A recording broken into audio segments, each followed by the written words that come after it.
Hello and welcome. You're watching World Panorama, your weekly roundup of all the big international news. I'm Ishan and these are the headlines of the world this week.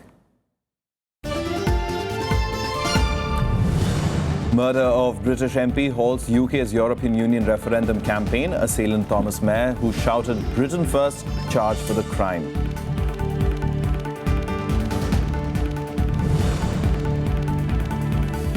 War of words intensifies between the two presumptive US presidential nominees. Hillary Clinton calls Donald Trump unfit for the country's highest office for seeking a ban on Muslims from entering the United States.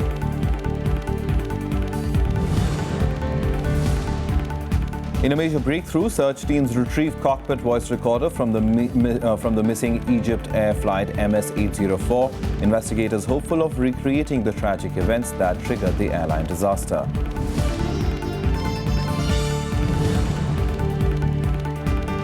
And China asked the United States to stop interfering in its domestic matters. Warning comes after US President Barack Obama meets the Dalai Lama in a private meeting at the White House. The big story this week, a British member of parliament was shot and stabbed to death, prompting an outpouring of grief from across the political spectrum. It also brought to a halt the country's European Union referendum campaign just a week before the vote. While no motive has been provided for the killing so far, media reports say that the assailant shouted "Britain first" during the attack, a slogan linked to anti-immigrant groups.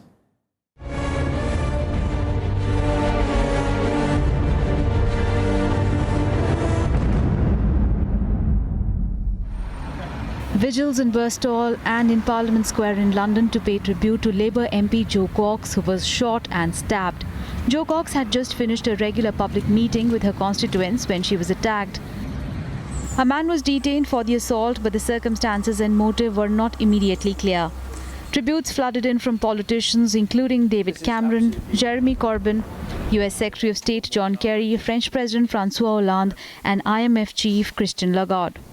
This is absolutely tragic and dreadful news, and my thoughts are with Jo's husband Brendan and the two children and their wider family. We've lost a great star. She was a MP, great campaigning MP with huge compassion, with a big heart, and people are going to be very, very sad at what has happened. Dreadful, dreadful news. The killing comes just a week ahead of public referendum on Britain leaving the European Union. After the attack, campaign groups on both the sides of the debate decided to halt their operations. Cox was a supporter of Britain remaining in the European Union. German Chancellor Angela Merkel condemned the attack but said she did not link it to the upcoming referendum. It's right that we're suspending campaigning activity in this referendum, and everyone's thoughts will be with Jo's family and with her constituents at this terrible time. Also das ist ein tragischer Vorfall, der erstens dringendster Aufklärung bedarf und der furchtbar einfach ist für die Angehörigen, für den Vorgang als solchen, wie jedes Menschenleben furchtbar ist, aber natürlich auch gerade hier The killing has shaken Britain to the core. Gun attacks in the country are rare and members of parliament do not customarily have security protection. British gun control restrictions are also extremely tight and firearms are considered difficult to obtain. Bureau Report, Rajya Sabha TV. And we have with us in the studio Ambassador Shankar Mukherjee to help us understand, Ambassador, as far as Brexit is concerned, this kind of violence, while the motive has clearly not been established, but what the media reports suggesting that the assailant said Britain first, does it point to a larger problem as far as the people's voice on Britain exiting the European Union is concerned? Well, at one level, this is certainly the act of an individual who's, well, deranged or whatever, and I think it would be not really correct to use that as an example of, you know, a very large number of people feeling passionate enough to take to violence. But having said that, since your report went into detail about the impact that this killing will have, I agree with most analysts who say that this has actually shocked Britain. Britain is the other extreme from America. The gun laws in Britain are the toughest in the world. In fact, the Olympic shooting team in Britain has to go and practice in another country. Oh. It's that tough. Apart from the shock to the political establishment, to the people at large, I agree with most analysts that the impact, it's two sides of a coin. The impact is probably going to be marginal because most people have made up their minds on whether to vote Leave or whether to vote Remain. But the other fact is that the race, the polls are showing that Leave versus Remain are so close, even though there has been a surge for the Leave people recently in the polls. It's so close that even that marginal impact could be significant. Right. So certainly, this is an event that is, apart from the fact that it has shocked the whole of Britain, a mindless act of violence. It can have a significance on the ultimate outcome. Right. In talking about the issues that have come to the fore as far as Brexit, as it is called, are concerned, immigration, I think, has strongly become a point, while economic considerations might say something else about Britain leaving the European Union, and that could send economies across the globe into a tizzy. On the other hand, the sentiment of anti-immigration is also a rather strong sentiment. I think you've hit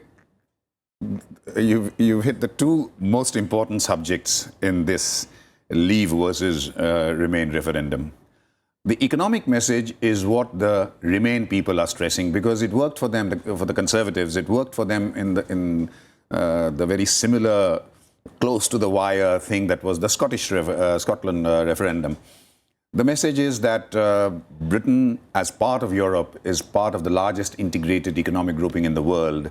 It sits on the table to be part of important decisions that affect the lives of people and the prosperity of people in Europe and internationally. The four pillars on tariffs and competition and commonality of laws and the free movement of people, goods and so on favors Britain.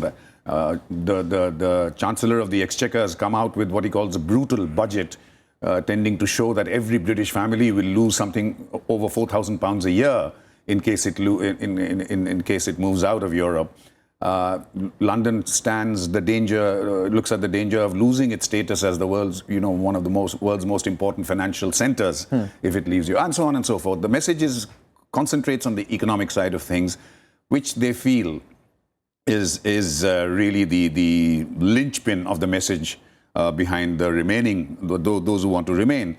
On the other hand, you mentioned immigration, and that no matter how they counter the economic argument, the fact is that the Leave EEC group basically are homing in on not logic and cold analysis and statistics, but on the emotions related to immigration. Right. And the immigration issue, which has been festering for a long time now, exacerbated by the fact that economic recovery after the financial tsunami of 2008 has been very slow in Europe, has two dimensions. One, of course, is jobs, jobs and jobs. I mean, everybody is being told that because of this free movement of people, Britain is the destination for all sorts of hordes of people taking away jobs from East Europe.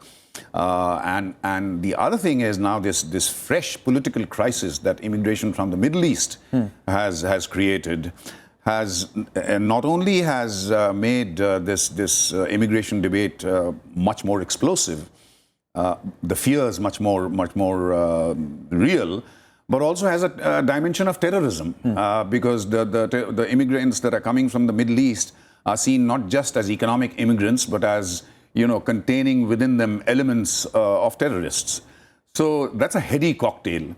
So the immigration issue is certainly something that the Leave group is stressing. In fact, I read in the press that most of their propaganda leaflets, show a whole endless stream of immigrants, entering Britain.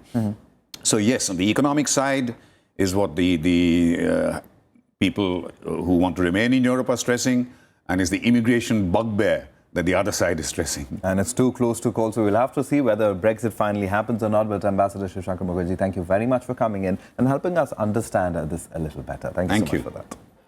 Well, time for us to take a short break. On the other side, a West African nation, Niger, reports the deaths of 34 migrants, including 20 children, in the Sahara Desert. All that and more on the other side.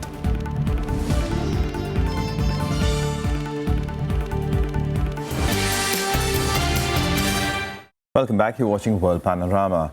Now, the war of words continues between the two presumptive U.S. presidential nominees, Donald Trump and Hillary Clinton. Trump once again repeated his call for banning Muslims from entering the United States, receiving backlash from Clinton, who said that he was dangerous and unfit for the president's office.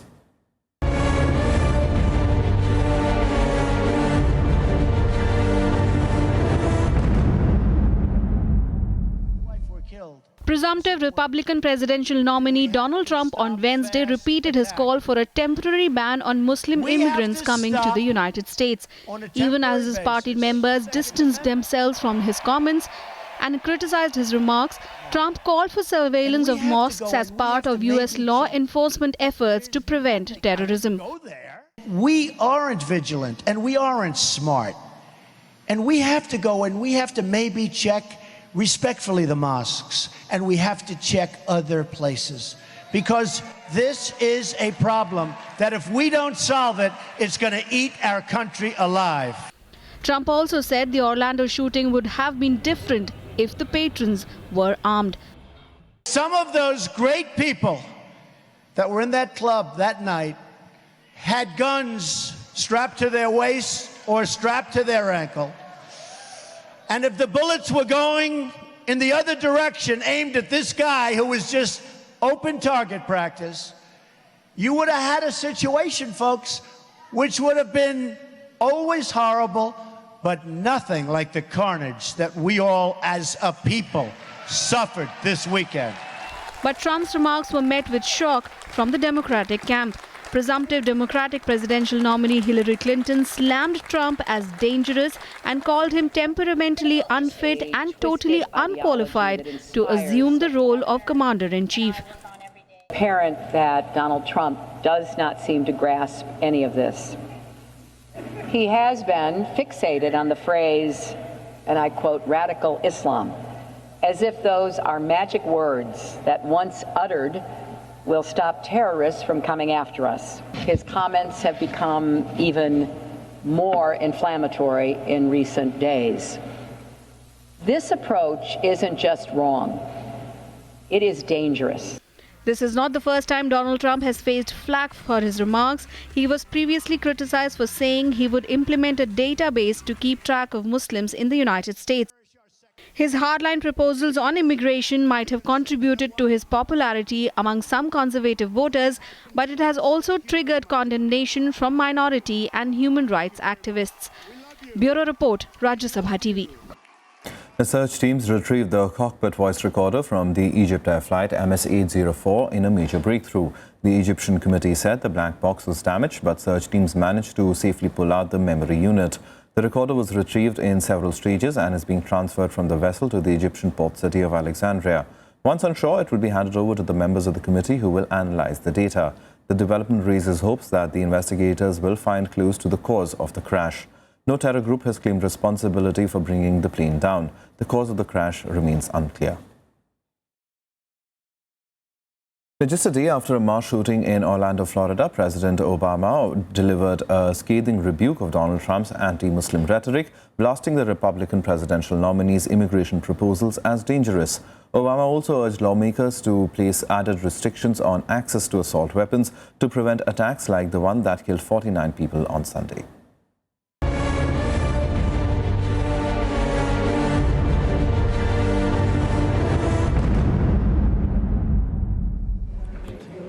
After meeting security advisors at the Treasury Department on the Orlando shootings, President Barack Obama quickly pivoted to lash out at Donald Trump's proposed Muslim ban.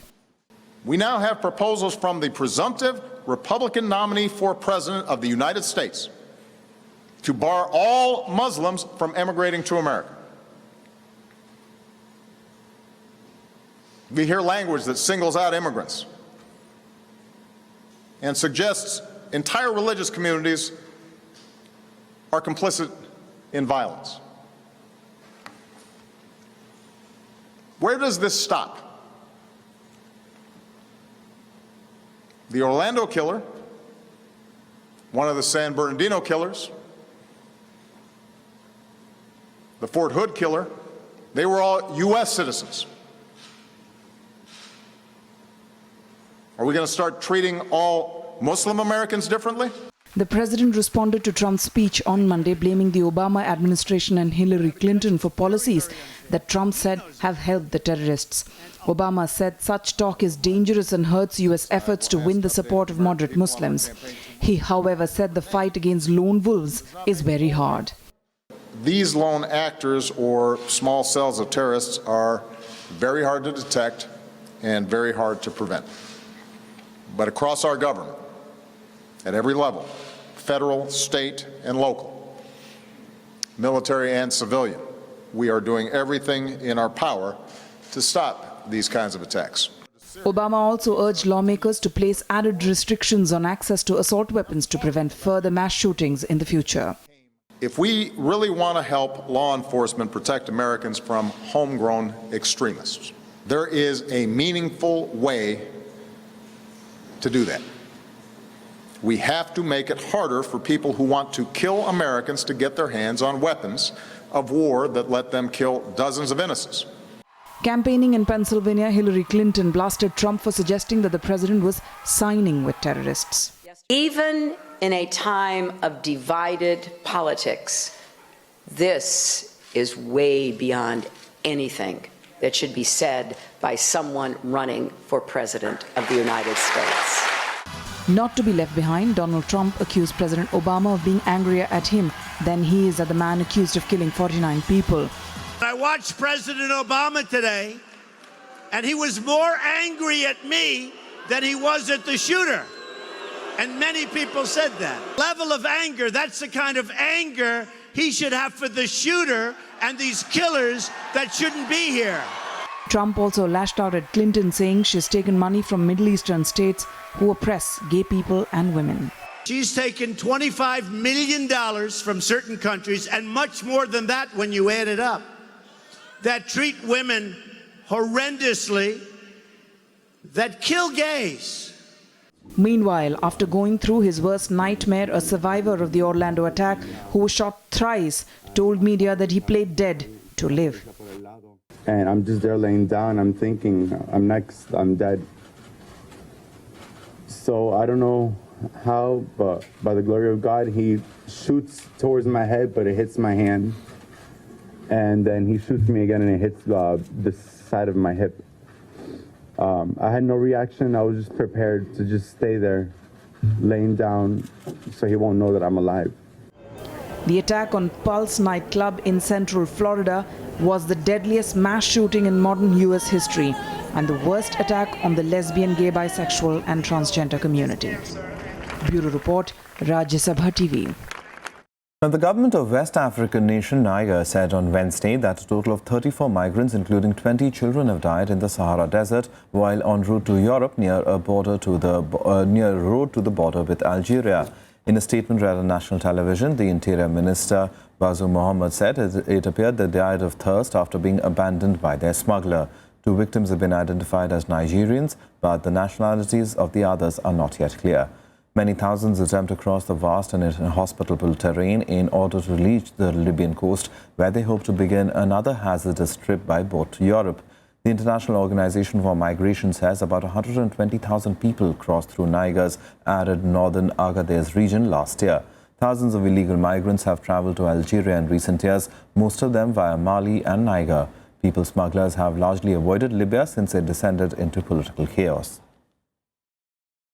Now, China has once again warned the United States to stop interfering in its domestic matters by using the Tibet issue. This after U.S. President Barack Obama met the Dalai Lama in a private meeting at the White House. China also reiterated that it is determined to safeguard the country's national sovereignty and ethnic unity and needs no interference in its internal matters. The U.S. president's meeting with the Dalai Lama comes at a time of heightened tensions between the U.S. and China over Beijing's assertive push of territorial claims in East Asia. 停止利用涉藏问题干涉中国内政，停止做任何有可能影响中美合作大局的事情，以实际行动维护中美关系。至于讲到中国西藏的情况，中国西藏的情况，中国人民最有发言权。 Just a day after the deadly shooting in Orlando in the US, a French policeman and his partner were killed in their home by a man who swore allegiance to the Islamic State. French President François Hollande said the attack was a terrorist act and that his country was facing a terror threat of a very large scale.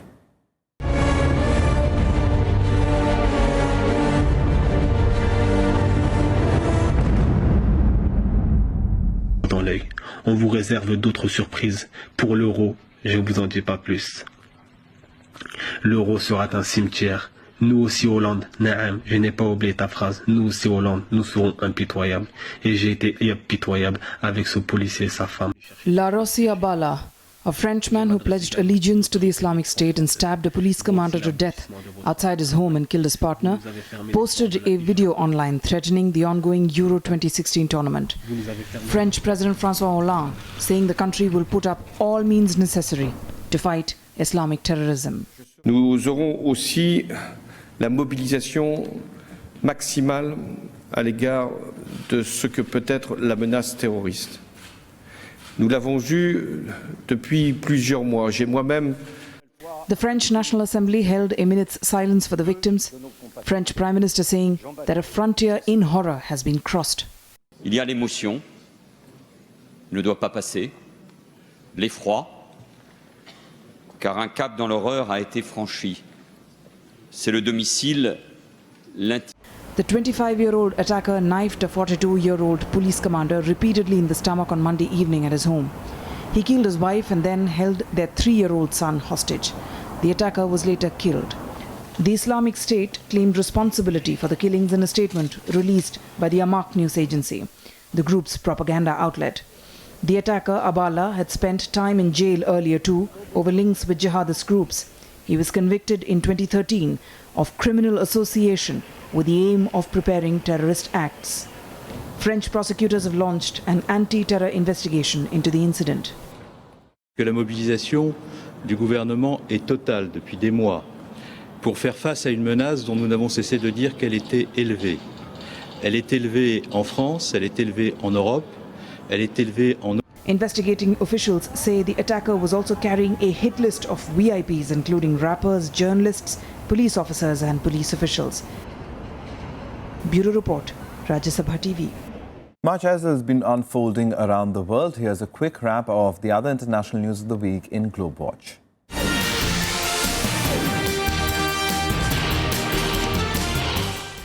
The Philippines have confirmed the execution of a Canadian man who had been held hostage by the Al-Qaeda-linked Abu Sayyaf Islamist militant group. The man was held captive on a remote southern island with 3 other people since last year. This is the second execution of a Canadian hostage by Abu Sayyaf in the past few months. A suicide car bomber hit a Libyan police station west of the besieged Islamic State stronghold of Sirte on Thursday, killing 10 people and wounding 7 others. Brigades are leading the campaign to recapture Sirte and have engaged in firefights with Islamic State. The United Nations Security Council on Tuesday unanimously authorized a crackdown on arms smuggling in the high seas of Libya by allowing the inspection of vessels for illicit weapons. The Council resolution expressed concerns that arms and related material are being used by terrorist groups operating in Libya, including Islamic State. Protesters in France have clashed with police against a divisive labour reform bill that they say is too pro-business and makes it easier for companies to fire staff. At least 40 people were injured and 73 arrested on Tuesday as some 75,000 demonstrators amassed in Paris in the latest round of protests against the controversial reforms. More than 5,000 suspected criminals, including 85 militants, have been arrested in Bangladesh as part of an intensified crackdown on Islamist groups. At least 18 people, including bloggers, foreign aid workers and religious minorities, have been killed in attacks over the last 2 years.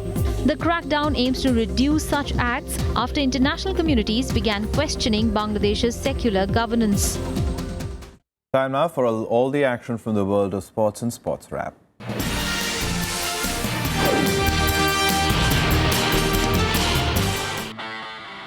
Maria Sharapova appealed 2-year doping ban to the highest court in sports, and an expedited ruling will be issued next month ahead of the Rio de Janeiro Olympics. Sharapova filed an appeal to the Court of Arbitration for Sport, seeking to overturn or reduce the suspension imposed by the International Tennis Federation last week. The Russian tested positive for meldonium at the Australian Open in January. Brazilian soccer great Pelé was awarded with an Olympic Order, the highest award offered by the International Olympics Committee for significant contributions to the movement. Pelé was presented with the award in form of an Olympic necklace of rings and laurels by IOC President Chief Thomas Bach. Dutchman Ronald Koeman was named as Everton's new manager after Southampton accepted his resignation. Former Dutch international and Ajax Amsterdam coach Koeman joined Southampton in 2014 and guided the South Coast club to 7th and 6th placed finishes respectively. At Everton, he succeeds Roberto Martinez, who was sacked shortly before the end of the season. Britain's Lewis Hamilton won the Canadian Grand Prix for the 5th time and paid tribute to the late boxing great Muhammad Ali after cutting Mercedes teammate Nico Rosberg's championship lead to 9 points. Hamilton has taken 34 points out of Rosberg, who won the first 4 races in just 2 weekends. Ferrari's Sebastian Vettel finished second and Finland's Valtteri Bottas was third for Williams. China's Wu Ashun survived a back 9 wobble to win the Austrian Open by 1 shot, finishing on 13 under par. Ashun started well with 5 birdies through his opening 9 holes, but a double bogey at the 10th, followed by a bogey at the 11th, set up a tense finale. But he regained composure, holing a par putt on the final hole to claim his 2nd European Tour victory. Now, the Shanghai Disney Resort, with a unique blend of Disney magic and Chinese culture, officially opened in Shanghai and is the 6th Disney around the world. With an investment of about $5.5 billion, the resort is a joint venture between Walt Disney Company and the Shanghai Shendi Group. We leave you with pictures from the opening ceremony of the Shanghai Disney Resort. Thanks so much for watching.